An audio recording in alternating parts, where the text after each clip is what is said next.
have a submission today from one of our followers for the patient advocates, and I thought I'd share this story because it's just really important to remember how we have to be our own patient advocates in the medical system, because the medical system is great and saves lives, but there's also a lot of flaws and mistakes made and things missed. So our follower wrote this. I woke up and noticed one of my eyes was droopy and swollen. At first I thought maybe I had something in it or scratched it. As the day went on, it was apparent that it wasn't getting better.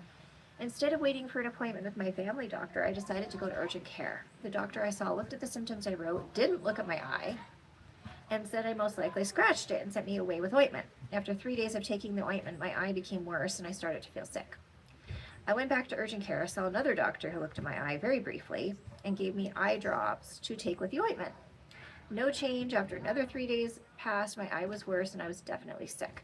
Went back for the final time, saw a different doctor who really looked at me and said he was almost positive I had orbital cellulitis. He prescribed antibiotics and said I would start to see change within 24 hours, and if it worsened, to go to ER.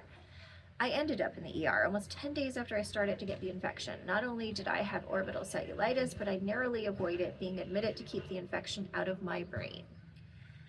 That's scary. After a round of IV antibiotics and the oral antibiotics I was taking, I improved a lot. A little over a week later, I went in for a follow-up after my ER visit. I was asked how I was doing and all that goes with it. I told the doctor that even though the infection looks like it has gone down a lot, my eyes still didn't feel quite right, like it was almost better but not quite well. Instead of listening to my fear surrounding the experience, he proceeded to explain to me about how, if I went another round of antibiotics, that it wouldn't really help me. Again, all without looking into the eye with any equipment. He begrudgingly set up an appointment with the specialist that would not be able to see me for another 6 months. That appointment was another horrible experience. It's been over 3 years since this happened, and my eye still hasn't recovered from this. Ugh.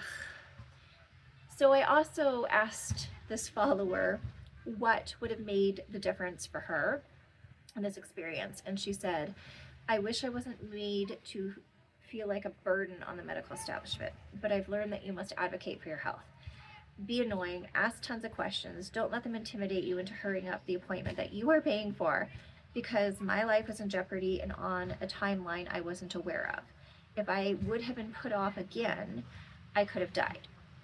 So that's just one example of so many things that get missed, and how important it is to be our own patient advocate or have someone advocating for us, or hire a patient advocate, because that's really scary. I mean, that could have been treated so much earlier if they had just looked into her eye, and things could have been done so different, and she felt dismissed. And so it's important to make sure that we advocate for ourselves, because a lot of times your health and your life literally depends on it.